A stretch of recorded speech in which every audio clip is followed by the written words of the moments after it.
Because, Mr. Speaker, sometimes we don't appreciate that general management and crisis management are two different things.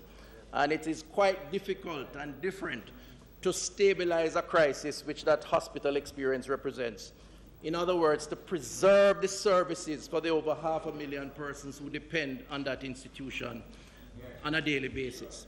So we have stabilized the process, Mr. Speaker, in that we now are able to cater to the needs of the people, and that has taken a year. We are on our way in terms of the restoration. The project team is working. But you know, Mr. Speaker, the contention which has brought attention and not necessarily constructive solution to the problem is something that I'm concerned about, and we on this side are concerned about it. And so, Mr. Speaker, in order to address the distractions that have occurred from that contentious discussion around Cornwall, we have gone ahead, Mr. Speaker, and introduced an independent body, and I have announced them already, but I'll repeat again, led by Professor Archibald MacDonald, Principal of the University of the West Indies, supported by Professor Kawe, renowned chemist, Errol Alberga, architect and senior partner in Alberga Graham, Jamaica, Earl Richards, former president of the Airports Authority of Jamaica, and Claudette Bryan, president of the St. James Lay Magistrates Association and a major private sector industry player. And this team, Mr. Speaker, in order to settle the situation, to restore some credibility to the process, to address those who doubt the sincerity of the government, we have no issues in saying to this group, which is their mandate, be the interface between the project team and myself as minister. I still maintain responsibility, but also between the project and the public. And that includes the opposition if they so desire, Mr. Speaker. And that, I hope, will allow those who enjoy the contention, which sometimes acts as a distraction, to settle the situation a bit and hopefully provide some level head as we decide to address the problem as we ought to. It is a very important issue. Mr. Speaker, there's another component to the problem that bothers me, and that is the charge or the accusation that we have ignored the health and safety of the workers at Cornwall Regional Hospital. Now, I reject that assertion. I reject it out of hand, Mr. Speaker. At the same time, it does concern me that it is being made, it is being levied, and some persons may be tempted so to believe, which does not help the process or confidence within the process. Therefore, Mr. Speaker, we have gone beyond that. We have appointed a team led again by an independent mind, Dr. Kenneth James, public health consultant and lecturer at the Department of Community Health at UWI, Dr. Orville Heslop, medical microbiologist, Dr. Jacqueline Duncan, expert in internal and occupational medicine, and our own Chief Medical Officer, Dr. Bisesa Mackenzie, and National Epidemiologist, Dr. Karen Webster, to conduct an epidemiological examination study, which includes a tracking component over time of all the workers at Cornwall Regional Hospital who are so interested to participate, to determine their health profile and to determine independently the extent to which the environmental Cornwall has had an impact on them. Mr. Speaker, we have nothing to hide, and I want to send the signal very clear that we have not acted in a manner that is injurious to the staff. There are 1,300 or so workers at Cornwall, and that study, Mr. Speaker, initial cost is approximately $50 million. So we are prepared to spend the money to satisfy those involved that this is never an intention to hide anything. We care about the health and safety of the workers, as we do about the citizens of St. James and its environs. Mr. Speaker, the more general point around Cornwall is that the experience is emblematic of the state of our healthcare infrastructure in Jamaica. And I'm talking now some sober truth that we all on both sides need to accept some responsibility for. The healthcare system, Mr. Speaker, is old. the infrastructure that is. It is limping and needs resources for rehabilitation and expansion. We have not built a hospital in Jamaica since 1997, when the Maypen Hospital took up occupancy of a new building after outgrowing the original edifice that was built in 1974. More generally, Mr. Speaker, when you look at healthcare expenditure, Jamaica has fallen behind in its rate of increase in health expenditure relative to selected countries in the region. Jamaica was rated 5th highest in total health expenditure per capita, but is now ranked last among comparative countries, Mr. Speaker, as it's probably difficult to see that on the table on the screen, but it's reflected there in your manuscripts that you have. Similar trends, Mr. Speaker, have been observed with general government health expenditure per capita in Jamaica, which has gone from US $111 in 2000 to $139 in 2014, while the median among comparative countries has gone from 102 in 2000 to 278 US in 2014. So, Mr. Speaker, while our relative ranking in this regard has remained unchanged, we have moved further below the average, indicating that we have not kept a pace with the comparable countries in terms of government allocation to health. And this is not our last year or year before issue. It's something that has a trend over a long period of time. At the global level, Mr. Speaker, median general government health expenditure over total health expenditure increased from 57% in 2000 to 60% in 2014. In contrast, Jamaica has recorded a decline, Mr. Speaker, over that period of time. Mr. Speaker, it is no wonder we have the challenges that we have, and Cornwall Regional is a manifestation of a greater problem. The current organizational structure of public health, Mr. Speaker, places too little effort on maintenance, preventative maintenance of our aging infrastructure, leaving them to fall in disrepair. And I give you an example, Mr. Speaker, of the western region where Cornwall Regional Hospital is located. There are 4 hospitals in the western region, 1 type A type B, and 2 type Cs. There are 79 health centers serving a population of just under 475,000, St. James and its environment.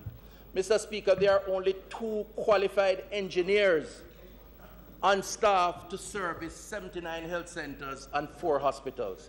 Mr. Speaker, we are going to use this opportunity around Cornwall to do a case study, separate and apart from solving the problem, because I think there are lessons to be learned. Beyond restoring Cornwall, which we will, I think there are important lessons to be learned in order not to get back to this position again in the future, and lessons for both sides of the aisle, depending on wherever we are at any point in time. Mr. Speaker, these infrastructure challenges confront us in a context also of a population with a sick health profile. We have a sick health profile. Lifestyle diseases or non-communicable diseases is the cause of death for up to 70% of our population. We are not in a position, Mr. Speaker, unfortunately, to respond as we would like to. Therefore, Mr. Speaker, it is only logical, since we are now on the bridge to provide leadership, that we need a plan, a roadmap for the next 20 to 30 years to address the issues of population growth, infrastructure, equipment, HR, and financing requirements.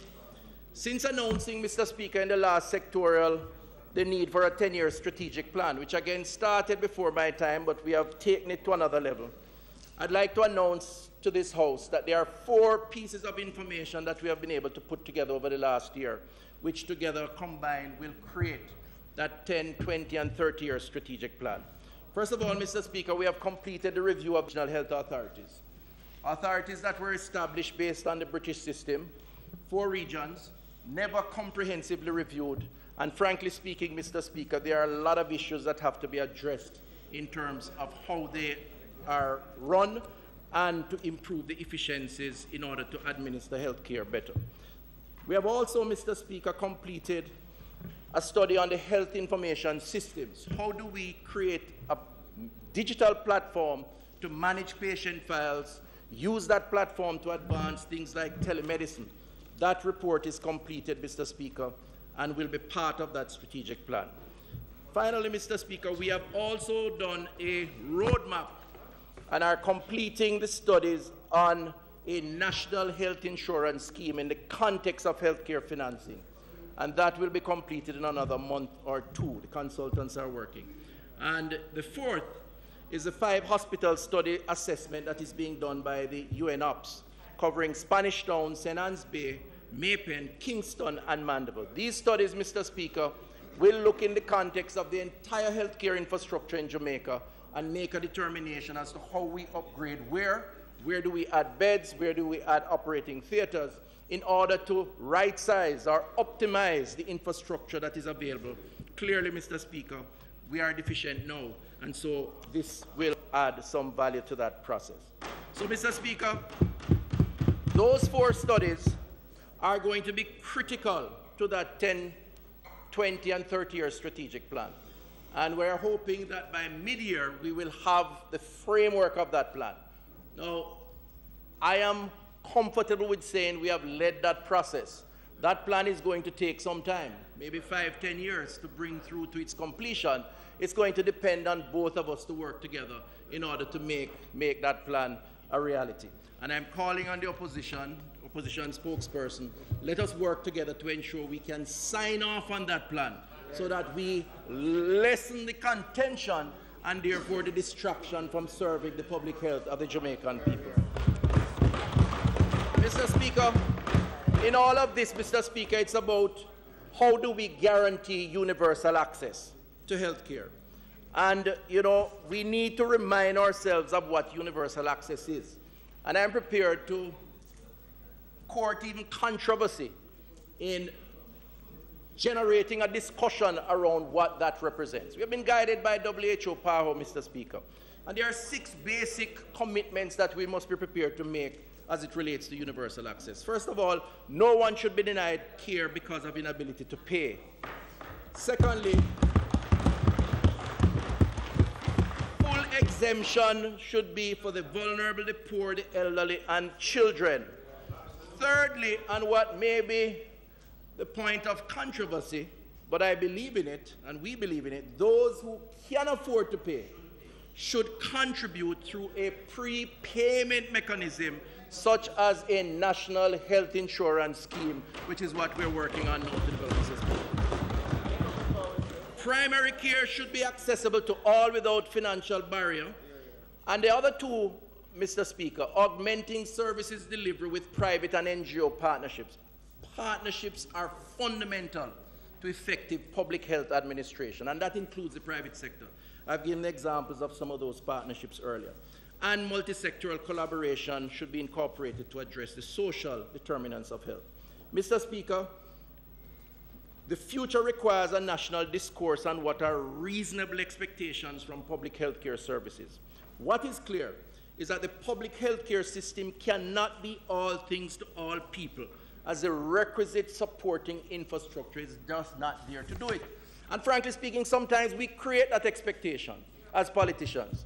In other words, when we say you are entitled to everything, then the natural response when you don't get everything is going to be disappointment. So we need to right-size that expectation, and we need to call on all concerned to be a part of that discussion. Mr. Speaker, in all our planning, primary health care and the role of individual personal responsibility is most important.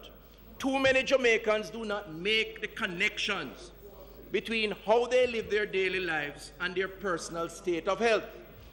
We don't exercise, we eat and drink badly, and only go to the doctor or hospital when we feel ill, which oftentimes is too late. This, Mr. Speaker, is an unfortunate feature of our culture, with the consequences being sickness, compromised productivity, and a ballooning health care cost. Let me explain, Mr. Speaker, because one of the things we've tried to do is to get an economic interpretation, and we hope the country will appreciate this, on the cost of neglecting oneself and neglecting public health. In a recent study I requested from the Pan American Health Organization, Mr. Speaker, Jamaica's economy is projected to lose over $77 billion over the next 15 years, 2017 to 2032, in terms of the direct treatment cost and indirect costs, loss of productivity due to cardiovascular disease and diabetes complications alone. Over that same period, Mr. Speaker, if you scale up the measures, the preventative measures in the first instance, some curative measures in the second instance, we are, according to this report, between 2017 and 2032, we could save some 5,700 lives, restore some 67,000 healthy life years, Mr. Speaker. And this, Mr. Speaker, is the study that was done by PAHO and other stakeholder groups. Mr. Speaker, the reality is, as a government, we have a duty to have a dialogue with the country, to explain exactly what our role is as government, but also to get Jamaicans to appreciate what their individual role is towards their own personal health. And I think a responsible government has to make that call, Mr. Speaker. Mr. Speaker, let us be clear. We must get the fundamentals of good health and wellness by firstly taking personal responsibility. We will continue, Mr. Speaker, in that light, public education around lifestyle, healthy lifestyle practices, as well as policy and regulation to encourage healthier lifestyle habits. In support of this, Mr. Speaker, we will expand the Jamaica Moves program to include a health and wellness program, Mr. Speaker. We are going into the workplaces, speaking to employers and helping them to develop health and wellness programs within their entities. We will introduce Jamaica Moves, Mr. Speaker, in collaboration with the Ministry of Education and Youth, the Jamaica Moves program in the high school system, Mr. Speaker. And I'm going to get back to that because obesity levels in the high school is quite high and growing. We will continue the other initiatives that we started over the past year. Last year, we saw some 5,000 Jamaicans getting health checks through the parish stores, 4,000 participating in workout sessions, and through mainstream and social media, we reached a number of persons, 800,000 or so, with a message about taking personal responsibility for your health in the first instance. Mr. Speaker, we had established a food industry task force to look at our consumption habits as a country and how that consumption habit impacts our health status. And that work will continue, Mr. Speaker. Part of the recommendation of the task force is to look at things like nutritional content on food labeling, product reformulation, food marketing, and advocacy and communication. And Mr. Speaker, you would have seen the advocacy with NGOs like the Heart Foundation telling Jamaicans that these are the consequences of your consumption habits. You must be informed so you can make more informed decisions in your own interest in the first instance, Mr. Speaker. We will continue this program, Mr. Speaker, and we intend to get more persons involved, including the school system, because that age cohort is quite important. But while we're doing this, Mr. Speaker, we're not forgetting our commitment to improving our health infrastructure. And indeed, we have done a lot over the past year. And this colleague, opposition spokesperson on health, is performance before PR. And we believe in PR, but we believe we need to put performance first. Mr. Speaker,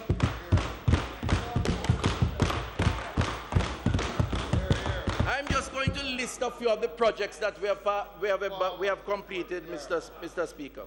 Acquisition of trucks and infrastructure improvement waste management plan, $50 million last year, completed. Renovation and expansion of the Linstead Public Hospital A&E and Administrative Department, $144 million, completed. Renovation of the Grange Hill Health Center, $23.6 million, completed. Renovation of staff quarters at the Anota Bay Hospital, $18 million, completed. Phase 2 of the Isaac Barnes Center of Excellence, $70 million, completed. Procurement of mental health buses, Mr. Speaker, $14 million, completed. And I could go on. Repair of the roofs of Maypen and Mandeville Hospital, Mr. Speaker, $96 million completed. Mr. Speaker, we don't just talk about these things, contrary to what is being suggested. In our book, Mr. Speaker, performance comes before PR. And we do believe that the people must know what we do because we have to give account to them. So we make no apologies for telling the people that we're doing what we're doing. Mr. Speaker, there are several other projects that are in your document, but in the interest of time, I will not go through those projects, Mr. Speaker, but the work will continue in this new year. Mr. Speaker, I want to mention a program that we're particularly proud of, which is the waiting time reduction. Mr. Speaker, we have seen significant reduction over 2015, 2016, 2017 under the Reduced Waiting Time Initiative. In fact, during this period, Mr. Speaker, because of the extended hours in those 8 health centers, we have seen some 250,000 visits to those facilities, 60,000 of which was during that extended period of time. And of course, as I said earlier, a reduction in the waiting time at the accident and emergency units, Mr. Speaker, up to 66% persons waiting under hour, 89% under 2 hours, only 11% waited for 2 hours or more. We are going to expand this reduced waiting time initiative by improving customer service, expanding the hours in the health centers, and improving the triage process. So, it is said that 40% of patients who go to accident and emergency really don't have an emergency. But clearly, when you're not feeling well, you think it's an emergency. It's always an emergency. If we have the primary health care facility open with the extended hours and the supporting infrastructure and personnel, what we do is triage them to the next location and therefore have the time to deal with those who require the attention. Mr. Speaker, I want to look at an important area which I mentioned earlier, which is our young people and the challenge of obesity in our school system. The obesity level among our high school age cohort is a major challenge. The 2017 Global School Health Survey, Childhood Obesity, over the past 7 years, suggests that we are under significant threat within that age cohort because obesity levels, Mr. Speaker, between 13 and 15 years increased by 68% and doubled in boys over that 7-year period. And this House needs to take note. Our next generation, our children, are suffering from an obesity epidemic, which is going to lead to significant health effects later on at our expense, but also at their and their families' expense and the future of the country's expense. And we need to do something about it, Mr. Speaker, and do something about it now. Another recent study, Mr. Speaker, indicated that obesity-related non-communicable diseases are the top health concern for Jamaicans. For example, Jamaicans are very concerned about the health effects of sugary drinks on their children and their own health. Mr. Speaker, they have reason to be concerned because Jamaica, when you look at the international data, ranks in the top 10 globally for soft drink consumption in adolescents aged 13 to 15 years. Approximately 70% of Jamaican children consume 1 or more sugar-sweetened beverage per day, and 77% of our adults are as guilty or worse. They are the ones setting the example for our children. This, Mr. Speaker, is a serious problem. Consumption of 1 or more servings of sugar-sweetened beverages per day is associated with a 26% greater risk of developing type 2 diabetes. These are the facts, Mr. Speaker. And let me just say to the manufacturers of sugary drink, we're not beating up on you. There was a time when we were talking about tobacco, and that conversation continues and will continue, as I will explain later on. Alcohol, overconsumption, abuse, problems also.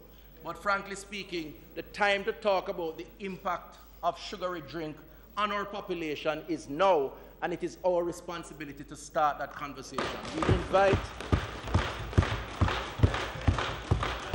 Mr. Speaker, we have dialogue with the manufacturers and we're inviting them to come and let us talk. And it has started.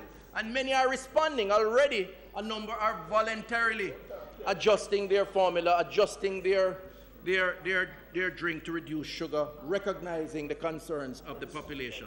Mr. Speaker, the harmful effects of alcohol and tobacco also remains high. And those will have to be addressed also as part of the preventative approach to health care. Mr. Speaker, as said earlier, the Ministry of Education and the Ministry of Health are finalizing plans for a nutrition policy within the school system. That nutrition policy over the next year is going to guide a policy towards what is served within the school system, starting with Nutrition Products Limited. Starting with Nutrition Products Limited, and we're almost close to that completion. The initiative, Mr. Speaker, intends to provide a framework for young people to eat healthy, nutritious meals, and the policy will need the support of all stakeholders to achieve the success that is required.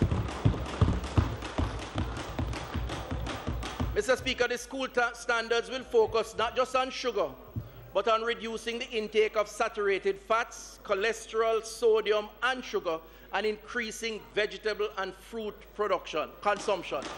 And I hear the member about local consumption. That's going to be a critical part. That combined with the Jamaica moves in school and the messaging around that, Mr. Speaker, will be a new frontier for public health to get our young people to change their behavior and change their habits, because they are indeed drinking and eating themselves sick, which is not in their best interest. We are their guardians. We must provide guidance for them. We cannot ignore it. So, Mr. Speaker, effective January 2018, and I met with the drink manufacturers last week and indicated that we would have made this announcement, so they are aware. Effective January 2018, giving ample notice, the government will implement a policy to restrict 2019, the government will implement a policy to restrict certain types of sugary drinks in schools. By sugary drinks, we mean beverages that contain sugar or syrup that is added by the manufacturer, Mr. Speaker. It does not include, Mr. Speaker, 100% juice or unsweetened milk. The Ministry of Education, Youth and Information and the Ministry of Health will work with manufacturers and distributors to provide the policy guidelines on what the requirements are for these drink products to be allowed in schools. Mr. Speaker, we're not stopping there. We take the view in public health that if we are going to impose our influence, and by the way, this is supported by the Prime Minister, by the Cabinet, because we believe this is truly in the interest of our young people. But if we're going to impose it in schools, Mr. Speaker, I believe in public health we must also lead by example. And so the same policy will become effective except for where there are prescribed dietary guidelines for patients. The same policy will be introduced in our public health infrastructure across the length and breadth of this country. So, Mr. Speaker, starting next week, we will meet with the manufacturers. We will explain what these guidelines mean in terms of what is a per serving allowed amount in terms of those drinks that are available. And they will have to conform to those guidelines, reformulate products, use existing products that may be available, use local products, but effective January 2019, sugary drink will be restricted as part of the response to the obesity crisis in our school system. Mr. Speaker, as it relates to public health tobacco control regulations 2013, and this is now tobacco and the fight for better health based on a limiting tobacco consumption, first or second hand. We are cognizant, Mr. Speaker, of the fact that greater enforcement is required to allow for compliance, and so we will continue to sensitize our critical stakeholders. Members' time for speaking has expired. Mr. Speaker, I ask that the Minister's time be extended by 15 minutes to allow him to complete his presentation. The motion is that the Minister's time be extended by 15 minutes to allow him to complete his presentation. Those in favor? Those against? Minister Tufton. Thank you very much, Mr. Speaker. Thank you, colleagues, for... Mr. Speaker, we are going to advance our approach. And I want to use the opportunity because, you know, let me just say this. I told you I wasn't a contentious person by nature. But beyond that, we must recognize achievements wherever those achievements come from. And government is a relay. It's not an event, it's a process. And I want to single out the former Minister of Health, former Minister Ferguson, for championing the cause of anti-tobacco in Jamaica. Indeed, that will be your legacy. That will be your legacy, member. And it is only right that we take the baton and take it forward, not just because we have international obligations, but because it is the right thing to do, Mr. Speaker. So, Mr. Speaker, we are advancing this year the comprehensive legislation on tobacco control. And I just want to give an indication of what this will include, Mr. Speaker. It will include mandatory prohibition on tobacco advertising, promotion, and sponsorship, including a ban on point-of-sale tobacco displays, the prohibition of sale of all forms of tobacco products to and by minors, and the regulation of price and tax measures to effectively contribute to the reduction of tobacco consumption. Mr. Speaker, we have to deal with this issue of non-communicable diseases. It is costing us as a country, and tobacco is a major contributor to that. Mr. Speaker, the same is the case for alcohol, Mr. Speaker. Now, all of us like our little something now and then. And Mr. Speaker, I am not preaching or suggesting that we can't have our little something now and then. Just to be brand indifferent, Mr. Speaker. I don't want to promote any brand or discourage any brand. But, Mr. Speaker, let me just make it clear. Alcohol is the most commonly abused substance in Jamaica among adults and young people, according to the findings of the National Drug Use Prevalence Survey of 2016. The harmful use of alcohol causes over, according to the scientists, 200 diseases, including breast cancer, liver cancer, cardiovascular diseases, and the associated costs linked to that. Preliminary data show, Mr. Speaker, that scaling up the package of interventions would result in over a 15-year period, an estimated 518 lives saved and some 23,000 healthy life years restored to population, Mr. Speaker.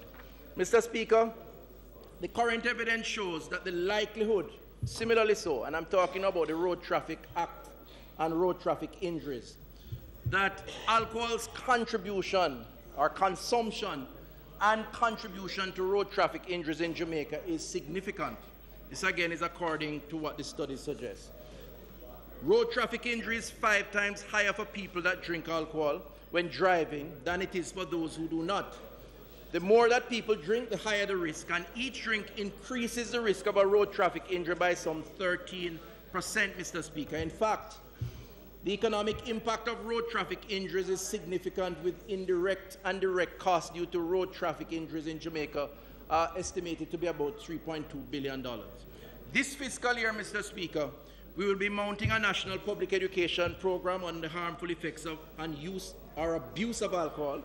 And through a national dialogue, we will advance a national alcohol policy that will take into account underage drinking, advertising to minors, and will incorporate measures to support the new Road Traffic Act, Mr. Speaker.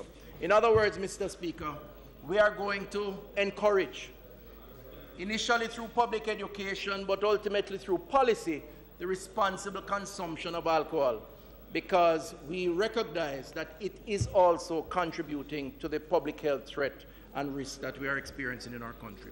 Mr. Speaker, the other big NCD is mental health. And I want to quickly speak to mental health. Last year, Mr. Speaker, I had done a mental illness and homelessness report, which was completed in 2017. The report suggests that mental illness ranks among the most common NCDs in Jamaica and indeed the world. In fact, I give you a little thing for us to ponder on here in this house. The report suggests that of every 10 persons in Jamaica, at least 40%, will or have experienced some level of mental instability at some point in their lives. And you know, Mr. Speaker, I look around the room and I see 63 of us in here, and if I apply the same formula, I leave it to all of us to decide who are the persons who have been so challenged. But seriously, Mr. Speaker, mental illness affects uptown and downtown, old and young, rural and urban. And the problem with mental illness which is why it needs to be addressed. The stigma attached to mental illness restricts our willingness, our capacity to treat with it. Oftentimes we are not able to identify the signs or the symptoms, and when we do, because of the culture of rejection, we end up treating those who are challenged as outcasts. And that's why there's a close relationship, Mr. Speaker, between the mentally challenged and homelessness. Usually when you see them on the street, it's because they have been abandoned by their families. I go worse than that. Bellevue Hospital today has about 800 inmates, patients. 500 of that 800 patients are persons who effectively could have been sent home and lead normal lives under treatment, but have nowhere to go because they have been rejected by their family. In other words, Bellevue Hospital today is an infirmary. And Mr. Speaker, the report speaks to a range of recommendations which we must take on to address, in the first instance, destigmatization of the mentally challenged, but also to build capacity, sensitivity, empathy within the society in order for us to treat with this illness, this scourge that has affected and will affect so many of our people. Mr. Speaker, last year, in recognition of that study, and I want to thank Dr. Wright, who is here, who led that charge, we have done the following: increase the cadre of psychiatric nursing aides in the areas where there were none available for employment. So we conducted, Mr. Speaker, a 4-month-long training course for 62 students in 2 regions, with a 3rd region to come. So we are training. We have increased the number of community mental health nurses in the Western region by 8.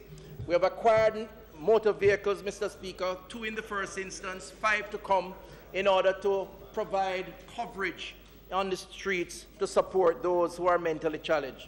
This year we will continue, guided again by that study. We will engage in the education program for the mental health teams in communities, integrate the mental health message in Jamaica Moves, continue with ongoing training of 30 community health aides in the southern region and then the northeast region. We will develop, Mr. Speaker, public-private partnerships with a number of entities out there, NGOs, who currently are, in fact, treating with those who are homeless and who are mentally challenged. And remember, I said a key part of universal access is partnerships. We're going to seek those out, ensure that the standards are maintained, and we will be working with those. Critical, Mr. Speaker, a lot of times in the school system, there are young people who are suffering from depression who oftentimes go unnoticed. And the interpretation of their behavioral challenges is that they are bad or they are deviants, not that they require special help and special care. And we have seen that in the manifesting itself in terms of suicide, manifesting itself in just being wayward in the education system. Mr. Speaker, part of the response is to train teachers, guidance counselors, and physical education coaches in the early detection and referral of mental disorders, particularly depression, build resilience skills and mental health literacy in high school system, Mr. Speaker, and embark on the implementation of an early stimulation program, which has been proven to reduce mental illness, among other significant gain. Mr. Speaker, a major shift based on the recommendation of the report, and indeed globally, is to deinstitutionalize the approach to treating with mental illness. This idea of locking up people, chaining them up, tying them up, is not the way to go to treat those who are mentally challenged. In fact, the solution, as is now being prescribed, is to engage in community participation in restoring those who are so challenged. But part of that, Mr. Speaker, is to break the stigmatization, the stigma that is attached to those who are mentally challenged. This is a major issue, Mr. Speaker, and we intend to deal with it this year. Mr. Speaker, in closing, the public health care, Mr. Speaker, that we all care about and would like to see expand is not just about clinical response to the challenges that we face. As I've said over and over again, part of the challenge that we face in public health, Mr. Speaker, is that we have great doctors and nurses. They may be in short supply in some instances. We deliver good care. We need infrastructure to support their intellectual capacity and the care they deliver. But more often than not, a missing component is delivering care, clinical care, with compassion. Delivering care in a manner that projects the customer service component, the empathy. Mr. Speaker, compassion is therapeutic. It helps in the healing process. And oftentimes when you listen to the complaints within the public health system, if we had delivered care with compassion, patients would be willing to wait a little longer for the care that they so seek. And Mr. Speaker, it's not lost on us, which is why we launched this compassionate care program, which was launched at the Victoria Jubilee Hospital. We will continue to expand this program, Mr. Speaker. We are going into 12 facilities this year, 12 hospitals across Jamaica, improving the facilities, training frontline staff, and preparing our clinical team to recognize and to empathize with patients as we treat with them, and give those patients an opportunity to express themselves by guiding them along the patient charter of rights and responsibilities. Mr. Speaker, the work of the ministry over the past year and our work plan for the short and long term show that we, as a government, are taking responsibility for our obligations to the Jamaican people, their health and the health of the nation. Even in the context of insufficient resources, we are fixing what needs to be repaired and putting in preventative measures to forestall problems that have become apparent. As we do our part, Mr. Speaker, it is also for the Jamaican people to take responsibility for their own health. Many aspects of our health system's challenges are preventable, and they can be addressed before they become costly, difficult problems. Mr. Speaker, healthcare is about two approaches. There's the preventative approach, and there is the curative approach. We spend too much time as a country talking about the curative and ignoring the preventative side. And part of that preventative side is for all of us, including each individual, to take personal responsibility for their own personal health. And that's a message that we must continue to project. Many aspects, Mr. Speaker, of our health system challenges are preventable, as I said, and we must work towards that. The fact that NCDs and trauma are the largest threats to Jamaicans' health and consume the largest proportion of the health budget goes to show that behavior change to prevent those outcomes is an effective and money-saving measure. Not only is prevention less costly, but less damage is done. The government, Mr. Speaker, cannot do that for the people. They have to decide for themselves that their health is worth making changes in their own behavior. For our part, however, Mr. Speaker, this government, we will continue to work towards a modern, safe, and compassionate healthcare provision for all Jamaicans. The truth is, we do have work to do, but we're up to the task. And I believe, Mr. Speaker, under this administration, supported by the Honourable Prime Minister and the Cabinet and my colleagues, I am confident that public health is in good hands as we advance this program for better health. Good one, Chris. Health is in good hands. Thank you, sir. Health is in good hands.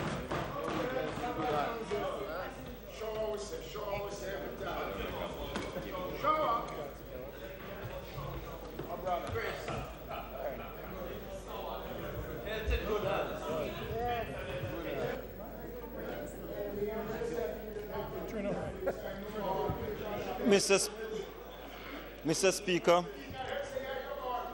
I ask you to invite the Member of Parliament for Southern St. Catherine to make his contribution to the sectoral debate. Mr. Jackson.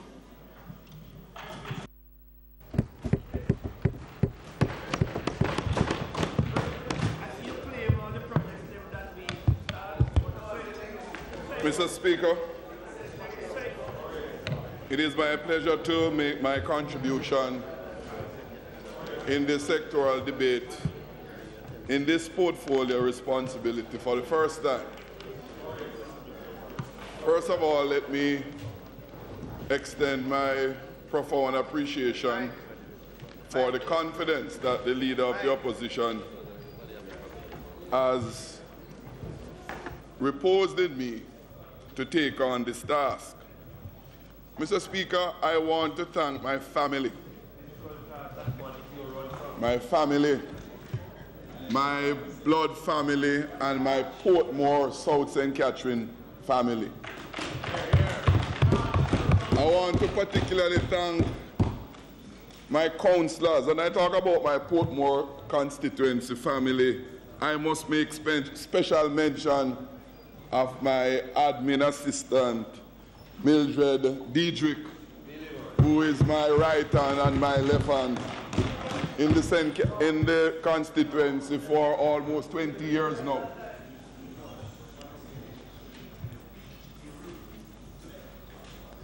Mr. Speaker, this year is a special year. This year, July, would be 24 years in the constituency and my 6th term.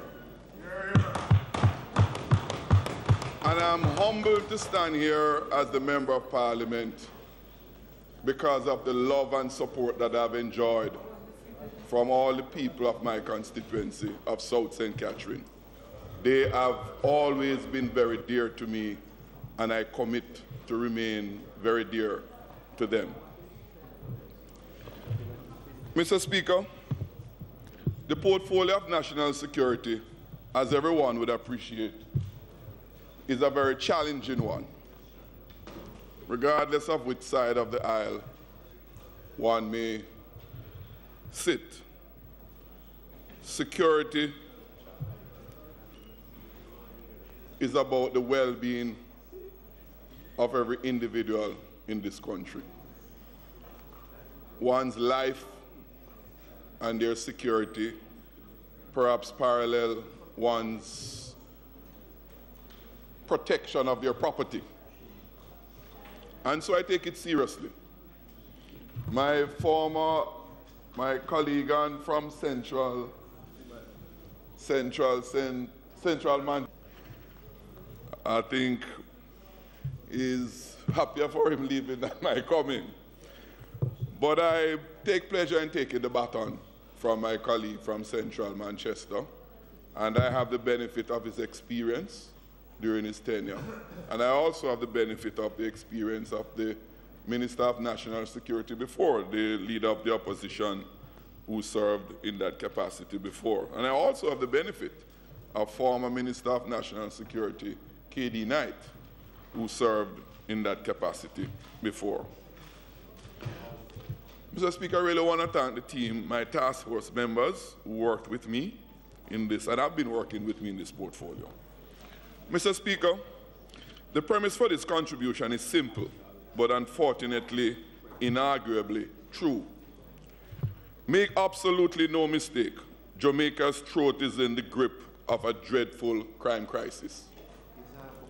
We live in a nation of less than 3 million people, where in just a few hours, between Tuesday, May 1st, and Wednesday, May 2nd of this year, 7 citizens, including innocent children aged 2 and 11, were slaughtered, massacred, gunned down mainly in their houses or while going about their everyday lives by gun-toting terrorists, seemingly do what they wish, when they wish, and to whom they wish.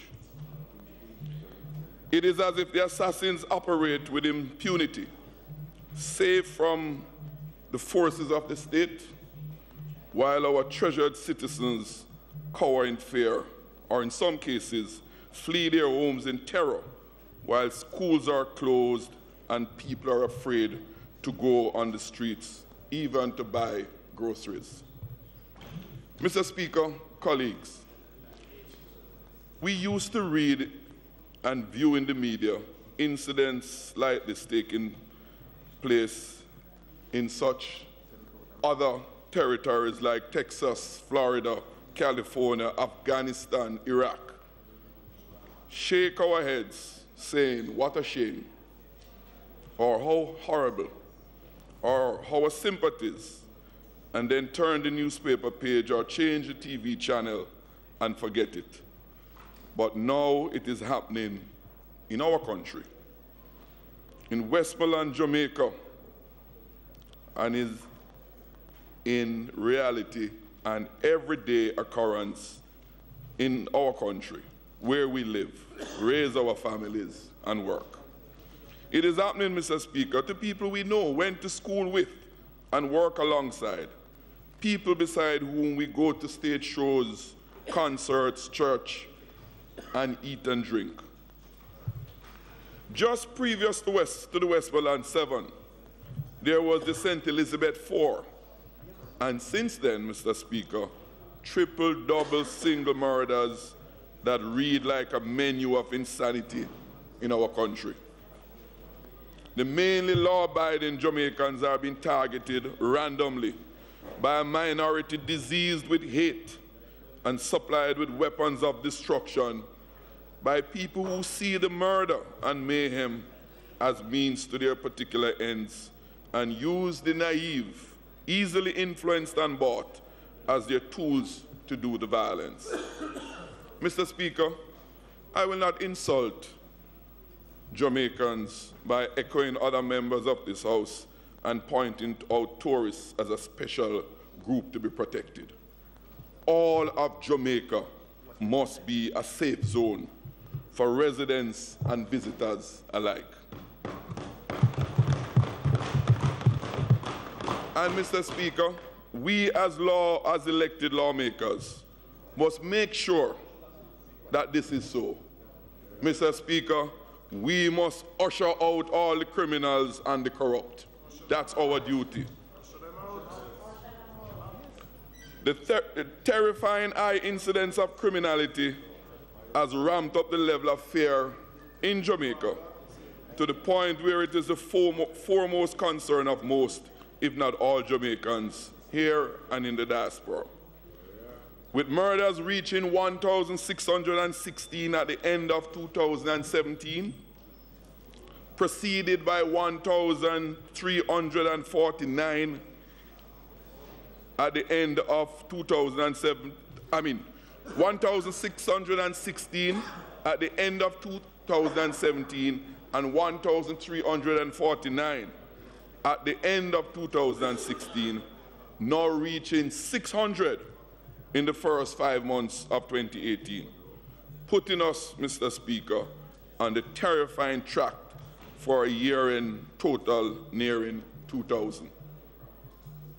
Mr. Speaker, since this government took office in March 2016, we have had 3,384 murders, 3,051 shootings.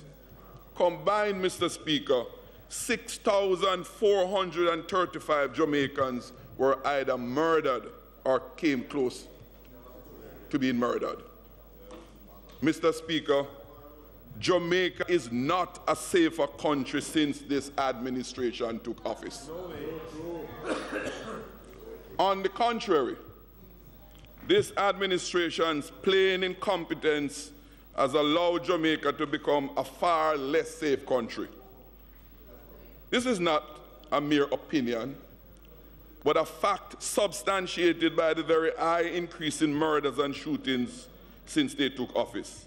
This fact is even more regrettable, given the extent to which the Prime Minister, while in opposition, sought to exploit the concerns over the then levels of murders. And why do I say this? It is the Prime Minister who strongly proclaimed, and I quote, "If Jamaicans want to sleep with their windows and doors open, they should not vote for the PNP.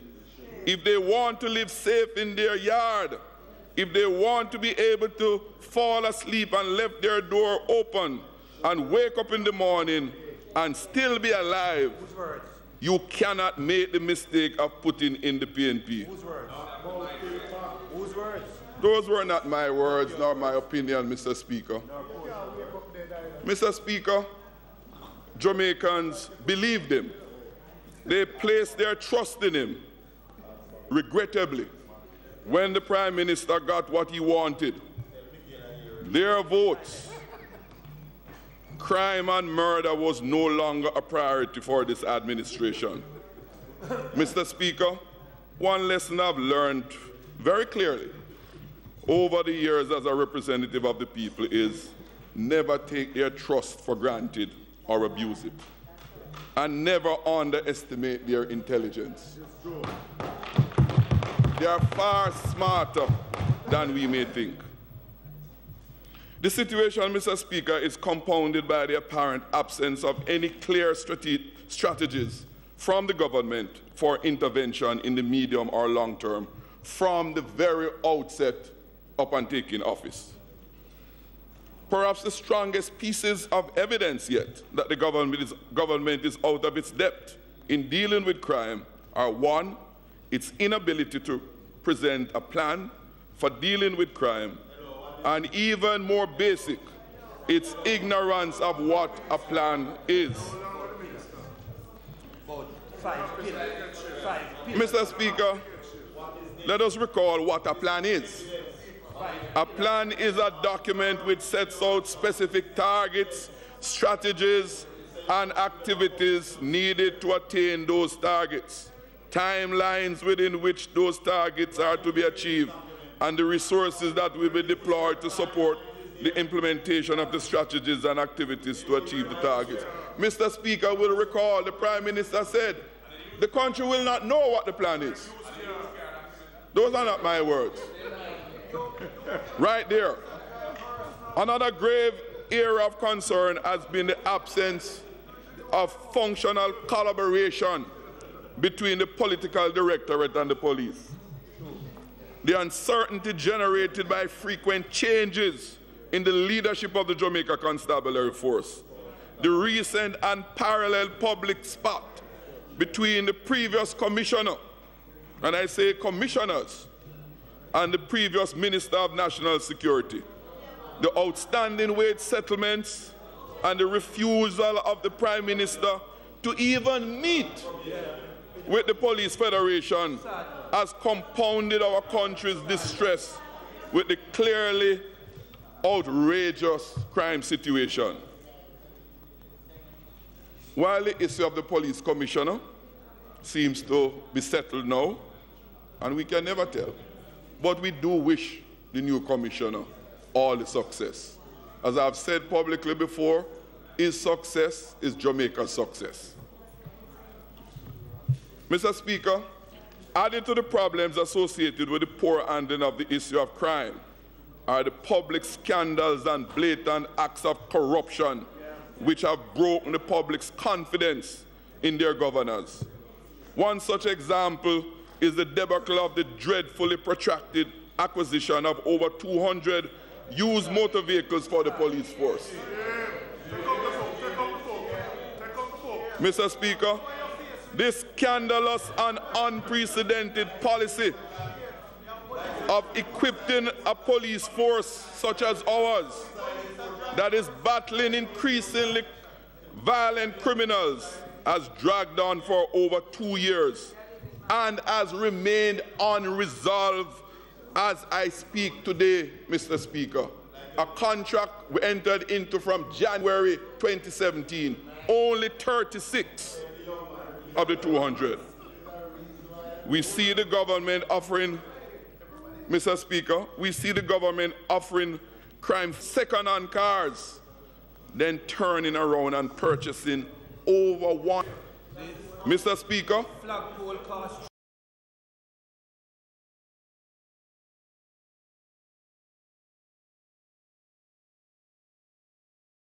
and add all the markings of corruption. The payment of 50% deposit on a transaction to a company which does not have a stellar record in that particular area, as confirmed the report from the Office of the Contractor General.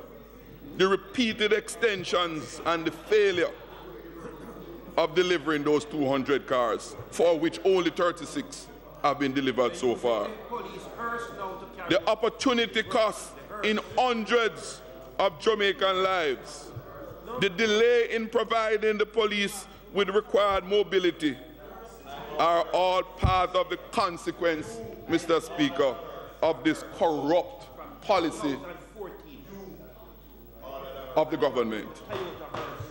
Mr. Speaker, we will never know how many crimes would have been prevented, how many murders could have been stopped, how many criminals intercepted, how many fearful citizens might have received a reassurance by the police turning up at their premises in response to a call, and how much confidence in the police that might have been restored if these cars were available. This is the real price of this government's blatant and rampant corruption that the Prime Minister presides over.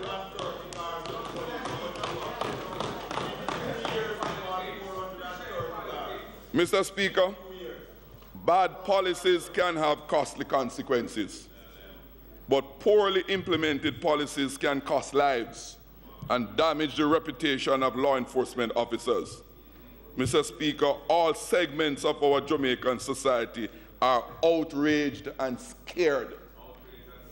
The almost constant call by many Jamaicans for a unified effort between the government and the opposition to deal with crime is an explicit acknowledgement that this government by itself is not capable of dealing with the crisis. It is also an explicit confirmation by the public at large that this government by itself has been a proven failure. Mr. Speaker, the public has also indicated that the input of the opposition can and will make a positive difference. We on this side, Mr. Speaker, have always been willing to do so, while acknowledging that the present situation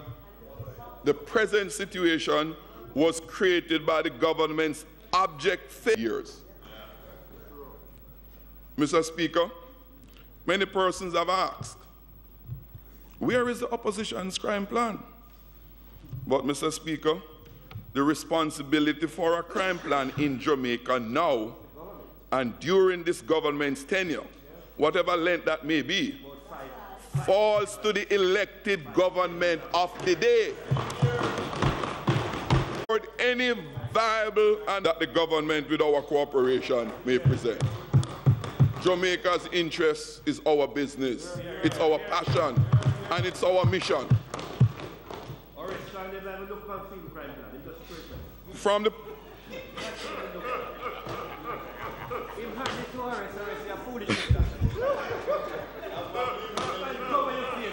when they want, Jamaicans demonstrate to criminals, present and aspiring ones, that they will have a strong political directorate to contend with between themselves and the peace-loving citizens of this country. Mr. Speaker, let us look at some data, not opinions. Between 2007 and 2011, when the JLP formed the government, 7,408 murders were recorded, resulted in an average of 1,482, with a high of 1,680 in 2009 and a low of 1,125 in 2011. Between 2012 and 2015, the PNP's full 4 years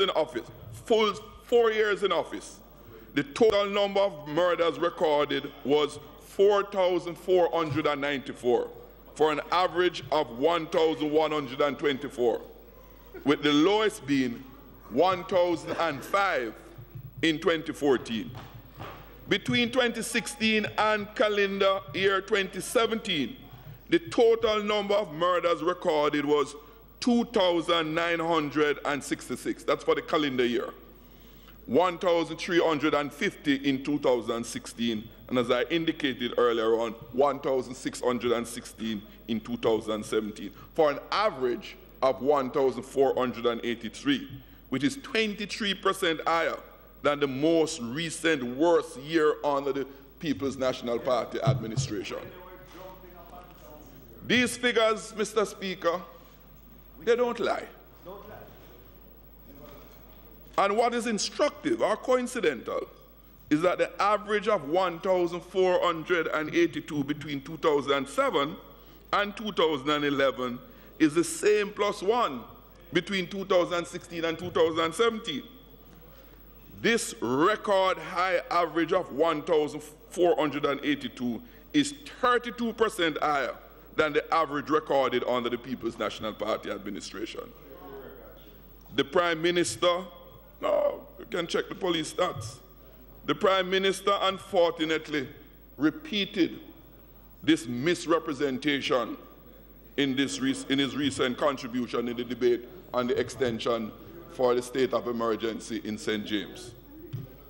Mr. Speaker, you know, it is not only in relation to the crime stats that this administration has been purveying false information.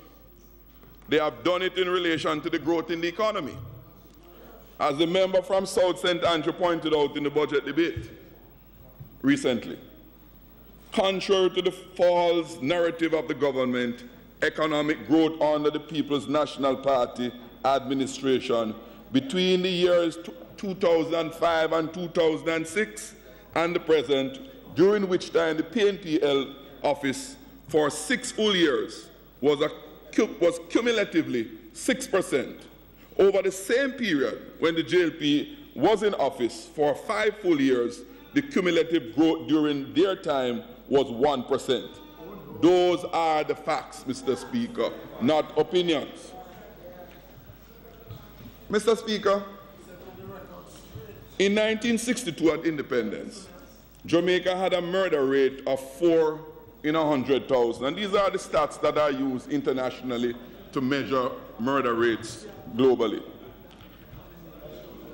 It was 4 in 100,000. Today, it is 60 in 100,000, an increase of 1,500%. A rate of 30 per 100,000, Mr. Speaker, is the global benchmark for what is described as civil war. Jamaica's murder rate is higher than in zones of intense conflict. The rate in parishes like Clarendon, Westmoreland, St. Catherine, and St. James are above 100,000. Above 100 per 100,000. Mr. Speaker, we cannot accept these abnormally high murder rates to be a norm in this country. Mr. Speaker, I'd like to use some of my time to address some of the short, medium, and long-term solutions for improving national security, restoring faith in law enforcement, strengthening partnerships, integrating key areas, and reducing murders and other crimes. There's a need for a unified effort between the government and all sectors of the society in tackling crime, and not just with the opposition. The people of Jamaica are calling on us and looking to us for this unified effort between the government and the opposition to deal with crime. I must emphasize, Mr. Speaker, that this issue of partnership cannot be pursued only when the government believes it is convenient for it to do so, or when it believes it is in its political interest. If we are to succeed in fighting crime, we need all citizens on board. The underlying causes of the state of violence must be the focus of intervention rather than violence itself. In other words, Mr. Speaker, we need to examine and tackle the root causes rather than focus on the symptoms or on the outcomes. There is a broad agreement among anthropologists, sociologists, psychologists, social workers, and the police that the root causes of crime in Jamaica are factional politics, absent fathers and unsupported single mothers, weak law enforcement, deficits in the education system, lack of adequate care and supervision of our boys. Let us be clear, Mr. Speaker. Sustainable crime reduction will require long and medium-term measures. More, and I emphasize, more than short-term measures. I can appreciate that most citizens will want to see instant solutions, and that is understandable when you're living in fear. But in reality, sustainable reduction will take time. They are imperative for creating a truly safe Jamaica for all. They are the kind of decisions, Mr. Speaker, and actions that are truly responsible, and responsible leadership must make those decisions. I emphasize, Mr. Speaker, if we are serious about this country's long-term interests, we have to be prepared to make those long-term decisions now. In fact, let me emphasize, that is the mission of the party that I am a part of. It's not about a quick fix. It's about building the foundations that can have a lasting security for our people. Long-term measures, Mr. Speaker, are built on violence reduction as against violence suppression.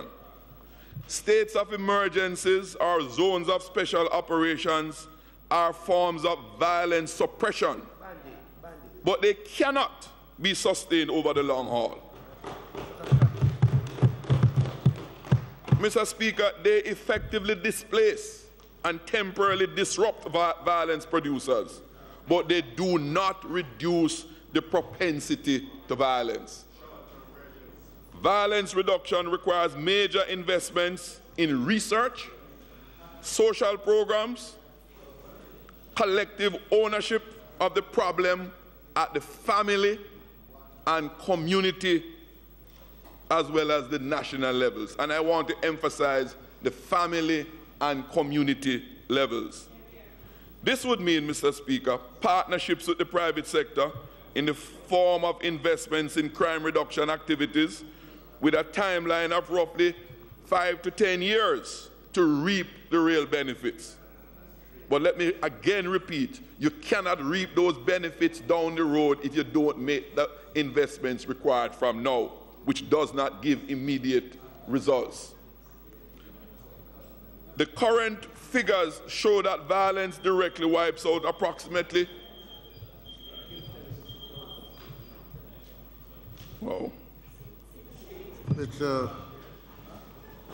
You're not hearing. The member time for speaking. Mr. Speaker, I ask that the member's time be extended by 15 minutes to allow him to complete his presentation.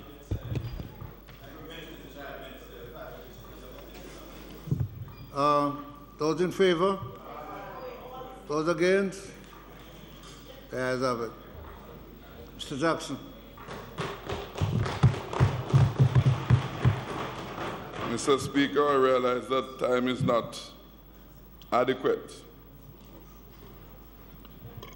Mr. Speaker, I'm making the point of our obligation to invest in long-term solutions, as against only focusing on the short-term interventions that we have a tendency to do. There are studies done, Mr. Speaker, in fact, in the region, that gives us the information to confirm that with scientific studies, we can identify the root causes and make the kind of reduction we want. Reduction strategies, Mr. Speaker, focus on the actors, the perpetrators, and in so doing help to reduce the number of victims. Mr. Speaker, this will require a major paradigm shift. Note, though, that no young person who perpetrates violence is only an actor. They are also victims of structural and direct violence. By now, we have all come to recognize that humans transfer violence. Males oppress younger ones, younger smaller or weaker males who find smaller and more economically vulnerable females to oppress. These battered women are the most likely to abuse children, and the children's the most likely to bully small and isolated children. This is why experts rescue both the bullied and the bully. It is a vicious cycle that we must break if we want long-term solution. Mr. Speaker, the Don's mobilizing power must be broken. But this requires an effective judiciary along with powerful legislations available to attack the wealth of criminal organizations. One of the core reasons young men join gangs is economic. Community-based gangs are connected to drug confederations of organized crime with intra-country, regional, and international reach. They are therefore able to keep young men employed within the economy of violence in settings where the state cannot find employment for young men.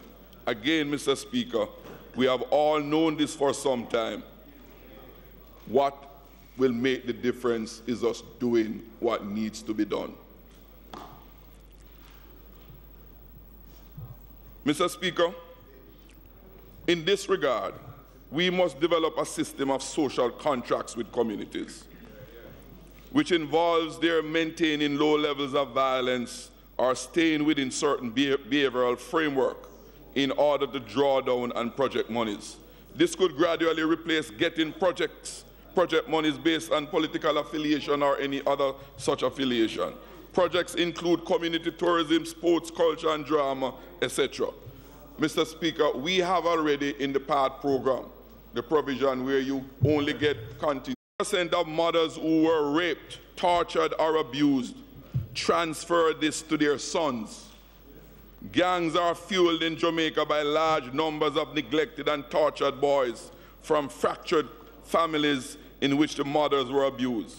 Studies have indicated that 53% of all murders in the KMR are caused by repeat killers. Over 90% of them are from homes where they were tortured by their caregivers. Crisis families make up 5% of our households. The most urgent are the single mother households with no extended family attached or a stable visiting father, and in some cases, no attachment to community-based organizations or faith-based groups. These mothers are usually the ones who were tortured or sexually abused during childhood. Case studies in inner cities in Jamaica show that only boys who are tortured by caregivers give Don scores of more than 6 out of 10. Mr. Speaker, this is alarming. It means that these boys are the core of the pool from which gangs recruit. The government of Jamaica and international donors should target these families for direct financial and social support. Mr. Speaker, I reiterate, it must be about the long-term solution, the intervention towards the long-term solution. And I repeat, you don't get the results you need now, but if you don't do it now, you will not get it 5-10 years down the road, and it's a vicious cycle. Mr. Speaker, no such family should be allowed to carry on without intervention through a team of social workers and other social professionals. This is one of the major causes of violence, of our violence nightmare. Data is needed to identify and help restore crisis families. If we take care of this in a radical way, within 5 years, the social landscape of Jamaica would be changed. Will we make that investment? Policies are needed, Mr. Speaker, to better protect boys. Awareness of their plight must be on the agenda. Boys are the primary victims of violence in Jamaica, and not surprising, they become our primary perpetrators. In the shortest possible time, the education surrounding how boys learn and thrive should be made widely known through teacher education and even social campaigns with comparable effort to that of current programs for girls. Mr. Speaker, I wish to highlight the following research data to support these points. Boys are three times more likely to be brutally beaten in the home than girls. They make up 93 to 93% of children victims of stabbings, shootings, and brutal battering. They make up 90 to 95% of children killed in Jamaica. They are actually far more likely to be killed than women and girls combined.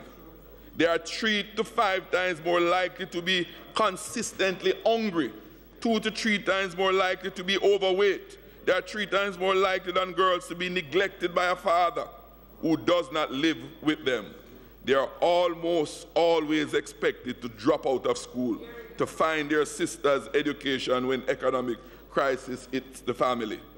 They are far more likely to be sent to picnic prison by family members than their sisters who commit the exact same crime of violence or stealing.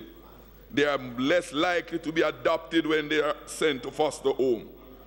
A quarter of these working class and inner city boys hustle on the streets where they learn from others about the cruelty of the country and receive training in violence and survival. Mr. Speaker, another much talked about contributing factor for which not much has been done is school attendance. We need to close the absenteeism gap between inner city boys and other Jamaicans in the next 5 years. One effective way to reduce gangs is to keep boys in school. But Jamaica has become too male unfriendly in its gender movement to focus on boys' education. In 2004, a study indicated 50% of boys were out of school in the St. Catherine area. The average of dropout rate in urban St. Catherine males was 33%. There is a further study that shows, I know Montego Bay is very high. Yes. Mr. Speaker, short-term solutions. States of emergencies, Mr. Speaker, have their place, but it would be better if the criminal element woke up one morning to find arrest teams putting handcuffs on them in their beds, with cases against them prepared and ready for court.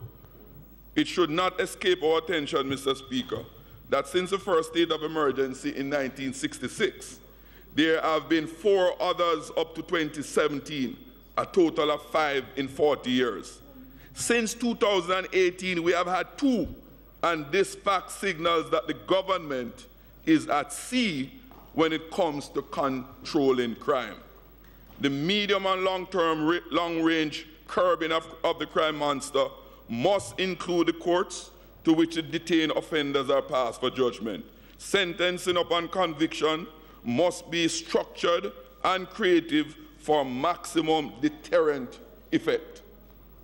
What is the sense of a life sentence that allows a criminal to conduct business as usual and have access to communication tools while imprisoned or on remand, to direct gang members to do away with or intimidate witnesses? Mr. Speaker, how can the government have convicted criminals in prison that police report are involved in almost 100 murders allow such freedom? How can you have persons in prison able to order the killing of witnesses and their relatives? How can the public respect or have any confidence in our system when you cannot even control the criminals you have in jail, far less the ones on the street? How come? How can we expect confidence from the people? Mr. Speaker, we on this side intend to address the issue of contraband in prisons and make the case, make it easy and the ease with which criminals behind bars are able to engage in murderous activities. Mr. Speaker, I can assure you that the next administration of the People's National Party will ensure that anyone locked away in our penal institutions will be truly locked away and unable to commit crime against anyone in the public at large. Mr. Speaker, second-hand vehicles are not the only moral killer for the police. The shocking condition of the police stations in which they work and in some cases live in are enough to kill anyone's enthusiasm. The police officers themselves have emphasized the urgency of this matter just recently when I shared with them at their conference in St. Anne. Radical improvement of their overall work environment must be given priority as it has direct impact on their well-being and indeed on their performance. We cannot expect those who are in the forefront of the fight to be living in squalor and dilapidated conditions. Mr. Speaker, public monitoring of our streets, lanes, highways and byways, corners and every nook and cranny of our communities by closed-circuit cameras must be made a national emergency.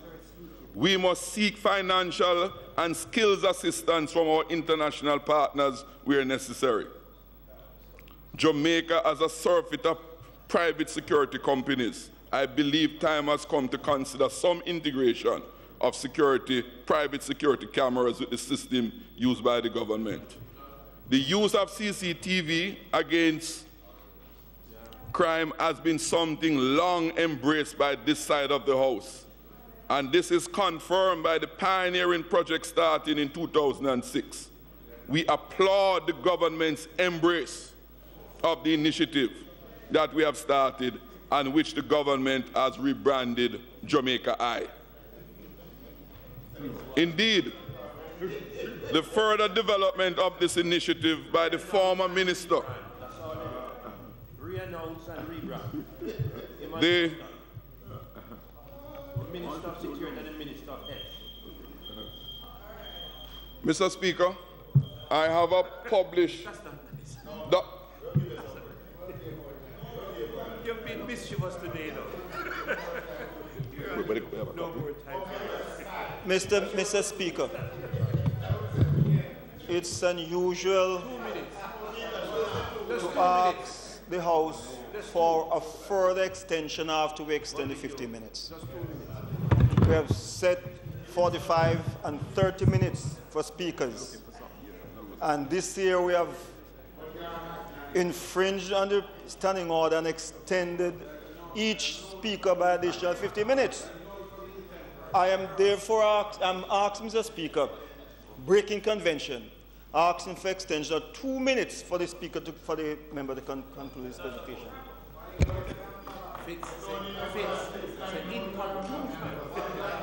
Those in favor? Those against? Ayes have it. Mr. Jackson, we're going to roll the camera for you. Mr. Speaker. Wait. I really just want to commend you, Mr. Jackson. Mr. Former Minister of National Security. Go ahead. Use your time. I don't believe this. What is this? Thank you. Mr. Speaker, I really wanted to commend the former Minister of National Security for his enthusiastic effort in developing that program.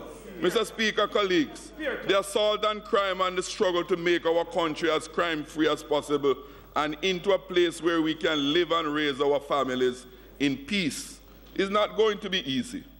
It is an assault that we collectively must win.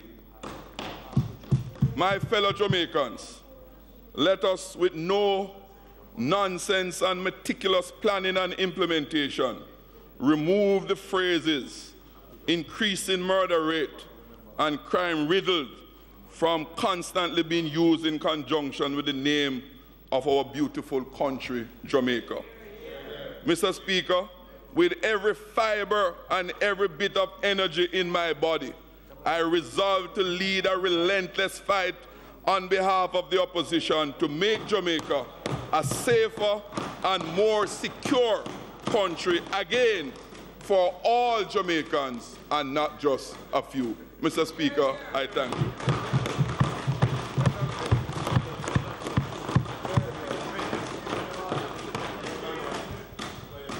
Mr. Speaker, I ask you to invite the member from North Central St. Catherine to make her presentation to sectoral debate. Somebody do it. Let's say you pull it out.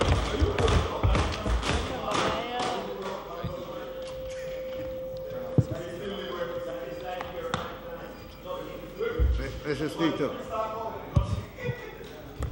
Mr. Speaker, you go ahead. Mr. Speaker, in this my 11th year of representing the people of North Central St. Catherine, I would like to express my gratitude to the Almighty for the sustenance of life and for the passion that continues to drive my pursuit for a better way of quality of life for them. Mr. Speaker, I do not take lightly this amazing opportunity to once again stand in this noble house to make another presentation in my continued quest to represent the best interests of the people of North Central specifically and the people of Jamaica generally. Mr. Speaker, I want to thank our party leader and the next Prime Minister of Jamaica, Dr. Peter Phillips, for the steady hand and visionary leadership he has brought to the post of opposition leader. I want to thank him specifically for the confidence he has reposed in me to defend the interests of the Jamaican people in the areas of sport, gender, and information from the opposition benches. I thank my constituents, the councillors, executive members, and the workers in North Central St. Catherine for their continued belief in me and for allowing me to be celebrating my 11th year as a Member of Parliament, along with 9 years as a local government representative. 20 years of representation of our people has required patience, love, sacrifice, and an unyielding desire to do the best I can for the most I can. Today, I reiterate my unwavering commitment to give of my best on behalf at all times. Mr. Speaker, I thank God for my 2 beautiful daughters and my extended family, a supportive partner whose love, commitment, and understanding have afforded me the opportunity to give of my best to my country and my party. You are my life, and I love you beyond words. Mr. Speaker, I commence with the gender portfolio. I stand here today as a proud member of a political movement which has been at the forefront of every major advancement we have made as a country in our quest for gender equality and advancement. Mr. Speaker, it was a People's National Party government who passed the Employment Act, Equal Pay for Men and Women, which legislated the fact that in Jamaica, there was no differential compensation for work done based on gender, but it was equity in compensation based on quality, standard, and competence.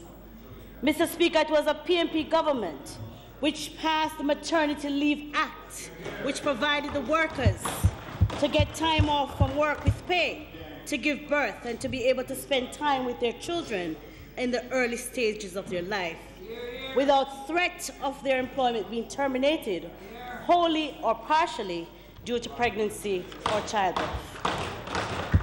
Mr. Speaker, it was a PNP government that passed the Status of Children's Act, which made all children equal in status, irrespective of whether their parents are or have been married to each other. Mr. Speaker, it was a PNP who made us able to say in Jamaica, no bastard, no day again. Mr. Speaker, in continuing along the proud tradition of gender advancement in Jamaica, It was the People's National Party who produced Jamaica's first female Prime Minister. In no other person than the Most Honourable Portia Lucretia Simpson Miller, who I must pause here to once again pay tribute to her for personally being my mentor and for the selfless contributions that she has made and continues to make to Jamaica's advancement, both on the local and the international stage.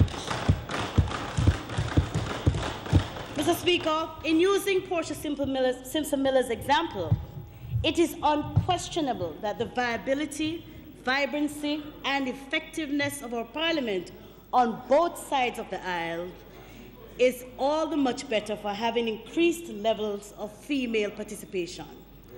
Mr. Speaker, there has been some debate as to the merits of quotas, and while that debate continues, what I'm prepared to say here today without equivocation is that there are not enough female parliamentarians sitting here in this House today.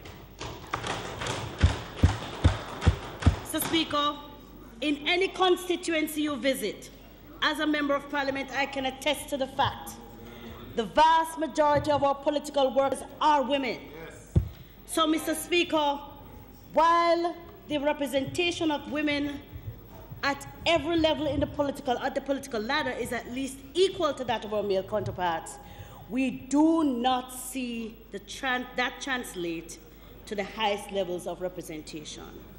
The reasons for this, Mr. Speaker, ranges from a political culture that challenges our strength as women in relation to that of our male counterparts, to the amounts of financing that is required.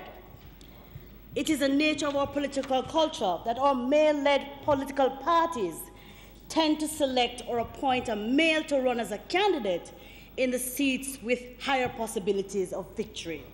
Mr. Speaker, I'm making a call here today on both political parties to make the concerted effort in identifying suitably qualified and competent women to stand as candidates in more constituencies with a potential for victory for either party, so that there will be a significant increase in the number of elected females in this parliament. One of our most treasured resources is the Women's Centre of Jamaica. Commendation must be given to the Women's Centre for the tremendous work they have been doing to allow teen mothers to continue their studies, be integrated in schools, and to become employable. However, Mr. Speaker, there are significant challenges which are being faced by the centres across the country, and it is incumbent on the relevant ministry to provide the support necessary to coordinate a response to identify workable solutions to the challenges being faced. Mr. Speaker, some of these challenges include the lack of adequate spaces in the centres to host our girls and babies. Centres are faced with infrastructure challenges, such as leaking roofs. The lack of adequate spaces and infrastructural challenges has resulted in church halls being utilised to house the girls and babies, sometimes with beds for babies on the floor. And while we must extend gratitude to these churches for opening their facilities to provide a much-needed service, it must be highlighted that the situation is far from ideal, and we must strive to identify more spaces with more appropriate accommodation. Mr. Speaker, there's also the challenge of inadequate funding to assist our girls, who, for instance, are doing practical subjects and need financial support to buy the materials needed to complete their practical prerequisites to do exams. This oftentimes results in the girls not being able to do the exams at all. In addition, Mr. Speaker, there are girls who live far from the centres and are not able to attend classes because of lack of finances. Thus, they cannot sit their CSEC exams, which further limits their chances of attaining gainful employment and making advancements up the academic and professional ladder. We must continue to be mindful that these centres are mandated to provide a second chance and to prepare our young ladies who need the support with meaningful opportunities for self-fulfillment. Mr. Speaker, while we understand that the budget of the government and the budget of the ministry may be limited, not enough effort is being made to forge public-private partnerships through grants and other types of interventions so that our young ladies who are seeking government assistance to achieve their dreams can be given the best chance. We are therefore calling on the Minister to give some focused attention to the Women's Centre and to coordinate and spearhead a national campaign around the successes of the Women's Centre that involves true stories of former teen mothers who have graduated to become hard-working members of society and verbalizing the need for additional assistance for these young ladies. This campaign should also highlight the tremendous work which has been done and continues to be done at the Women's Centre so that there can be greater buy-in from private sector and NGO community and the general citizenry to lend greater levels of assistance to the centres and the young ladies they serve. Mr. Speaker, I want to propose to the Minister the establishment of a formalized mentorship program for the teen mothers to motivate them to move beyond their current situations through academic, professional, and entrepreneurial pursuits in order to either become employable or ready to move to higher academic achievements. The program should seek to attract mentors who can also provide financial assistance through private sector affiliations, foundations, and non-profit organizations.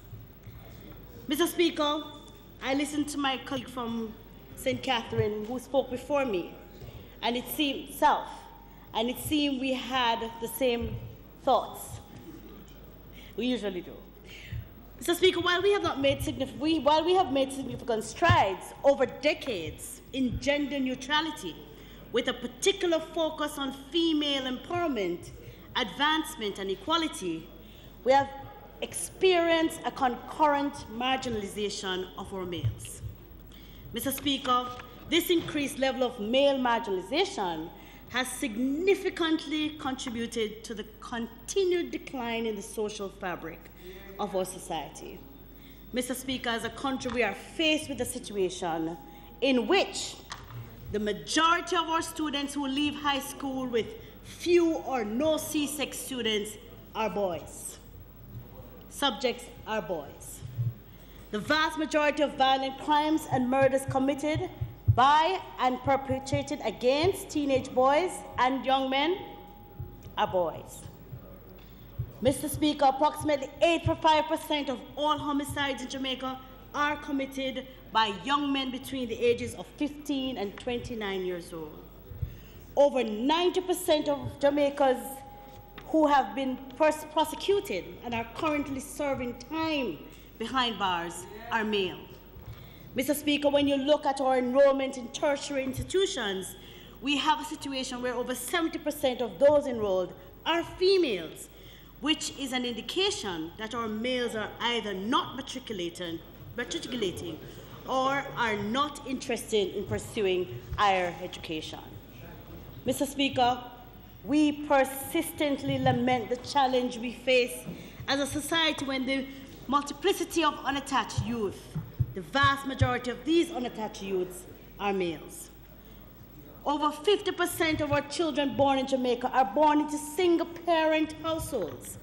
And Mr. Speaker, over 95% of these single-parent households are headed by females.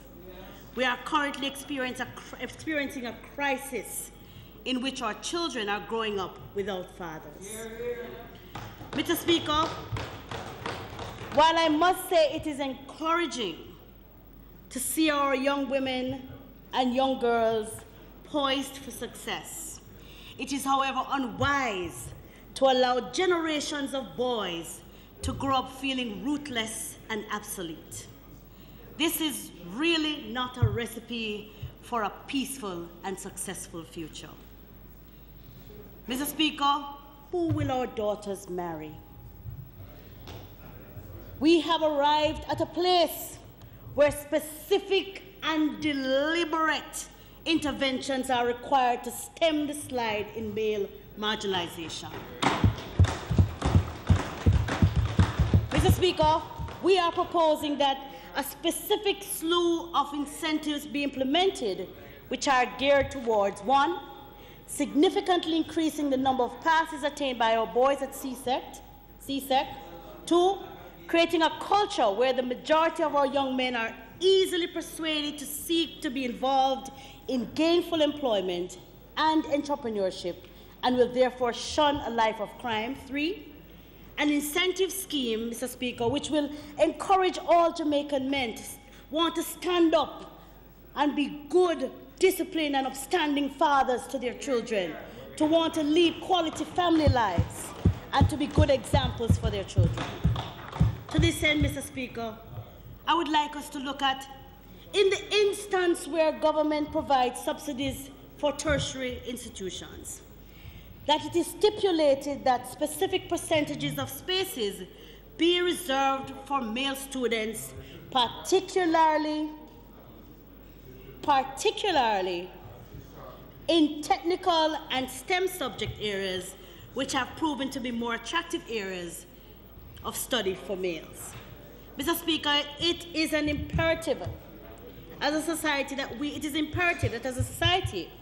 we now increase the number of males who are attaining tertiary education with the hope of gradually increasing these numbers to be more equally represented to their female counterparts. We have the capacity to expand these opportunities for our young men without reducing any of the opportunities for our young women. Mr. Speaker, in the government's dispensation of social services, we are proposing that where it is shown that men have fathered children, are seeking men who we can prove have played an active role as a father in their children's lives. Mr. Speaker, while we have to give commendation to our single mothers who stand the breach, while many men have shirked their responsibilities as fathers, we have to take deliberate steps to break the cycle and to incentivize active fatherhood through the provision of social services. Children need both mother and father to have a well-rounded development of women. We have seen the success of these programs as female advancement has occurred as a result. Let me be clear. We are nowhere advocating that these female-specific programs be curtailed or discontinued.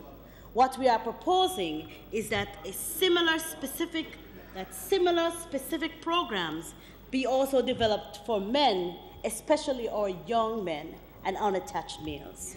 Mr. Speaker, we have to take deliberate steps to develop and empower them.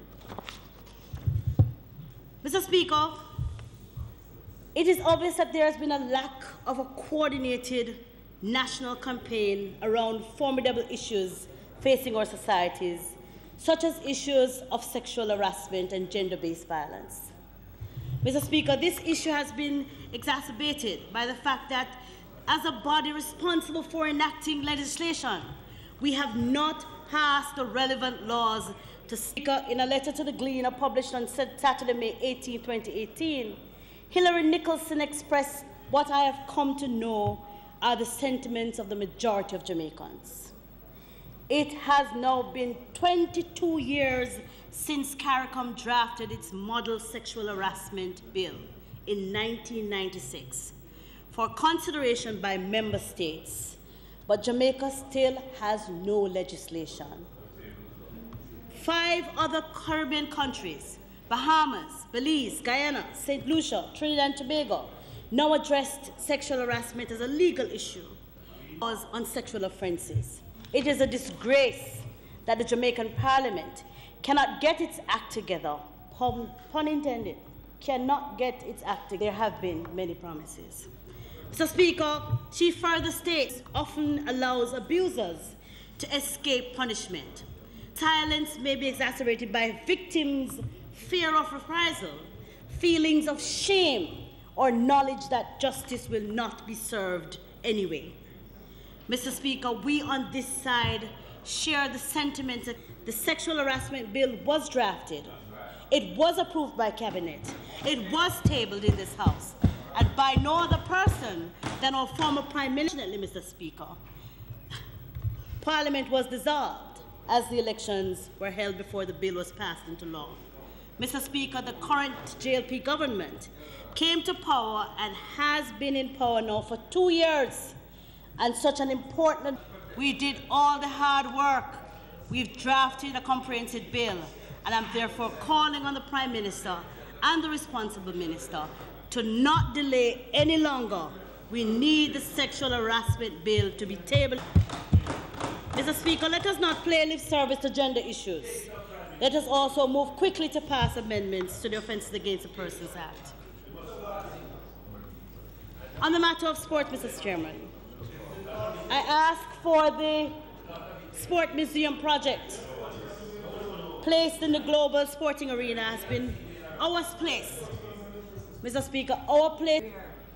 Our sportsmen and women have impacted the world at several levels and in several sporting disciplines for more than 6 decades. As leaders in this Honourable House, we have on numerous occasions taken the time to herald the outstanding courage.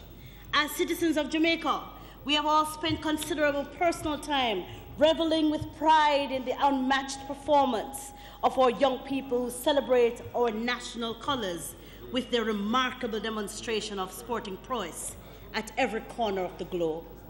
The world has recognized enemies would love to be the nation whose athletes holds the Guinness World Record for the most sub-10 races in history, or to brag that they have the fastest people in the world. Mr. Speaker, in the previous administration, we identified and got the approval of Cabinet for the establishment of the museum on lands which were identified in the vicinity of the National Stadium. The particular location was chosen because we understood the museum's location was critical in ensuring its commercial viability, as well as for the need for accessibility to the public, both local Jamaicans and the many who expect to visit the location from overseas.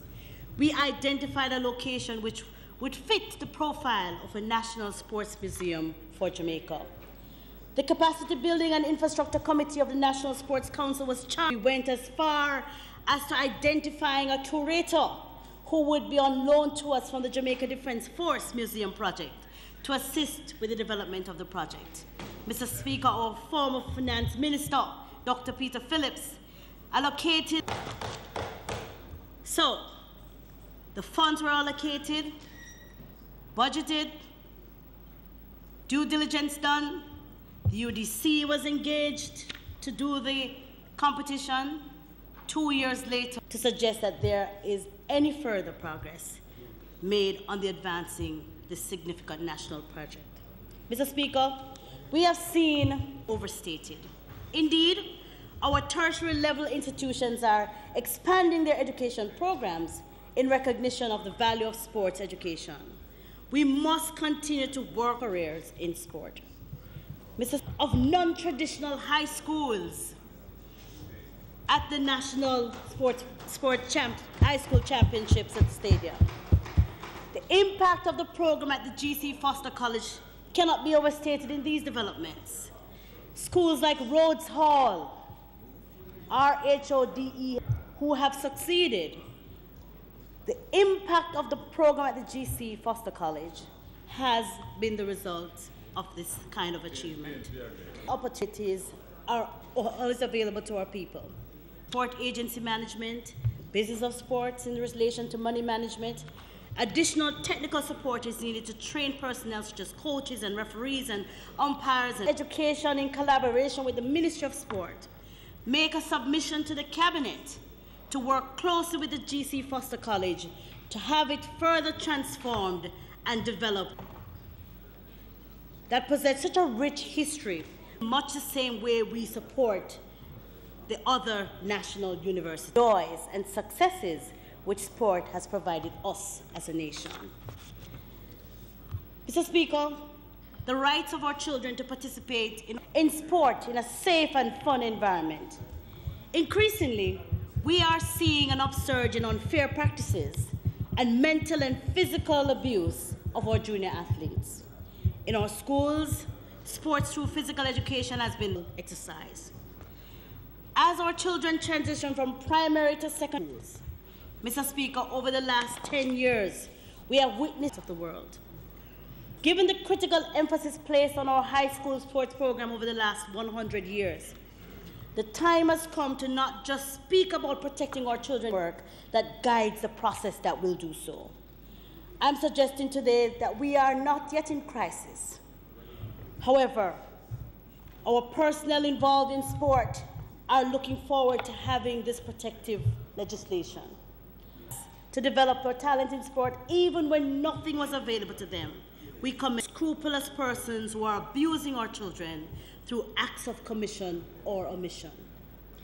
Our success must not only promote how we can best capitalize on talent and not as machinery to be utilized for point scoring, bragging rights, and monetary gain.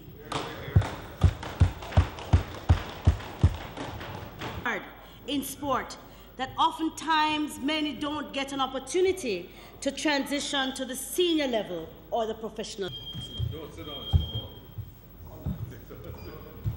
Mr. Leader, the member's time for speaking. Mr. Speaker, I ask that the member's time be extended by 15 minutes to allow her to complete her presentation. Those in favour? Thank you, members. Minister will take keynote. I want to urge us all to continue to push for the advancement of the high school infrastructure improvement project. Our high schools' sporting facilities we must indeed provide fertile ground on which they are planted. And so we want to implore you to speak strongly, to urge those 100% support to this project.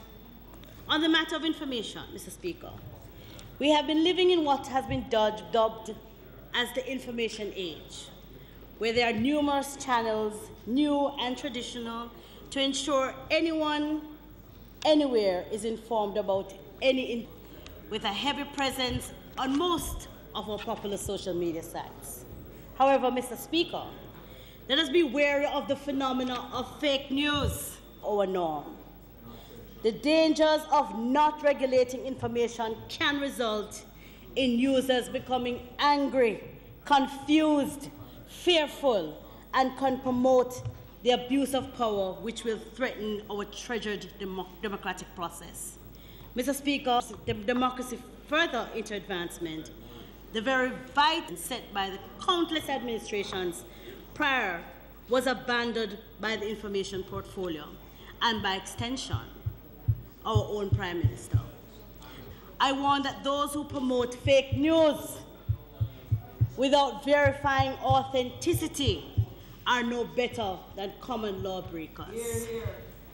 Media practitioners have an extremely important task in ensuring that relevant and accurate news to inform the public.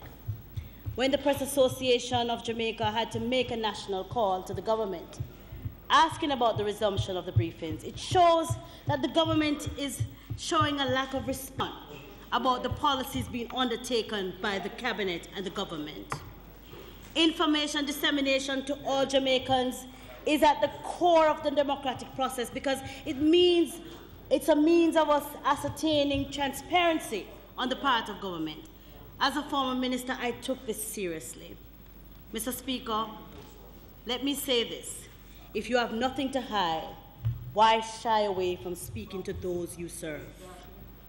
As it stands, Mr. Speaker, zones of special operations, Twitter uploads, and staged photographs. Mr. Speaker, we are indeed forced to ask on behalf of the people, why is the government hiding the information?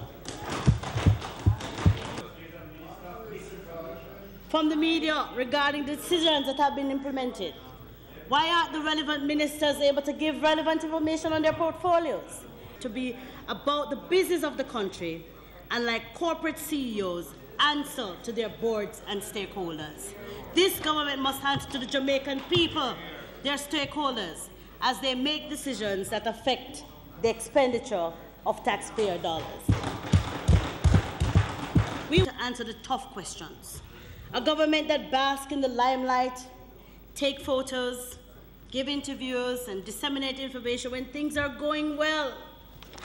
Accurate information is critical the periods when the Jamaican people need most to be provided with reassurance and clear directions. We need to have a government. We need to have a government that can provide answers to the very self the truth. Honesty is telling the people the truth. And in the words of Bruce Cole, control of the flow of information is the tool of dictatorship. Thank you,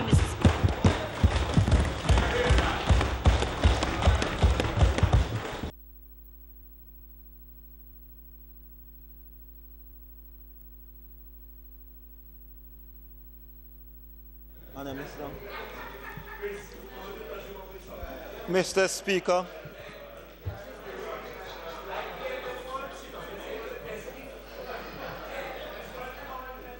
Mr. Speaker, I ask for the suspension of the sectoral debate until next Tuesday and be adjourned until next Tuesday the 12th at 2 p.m.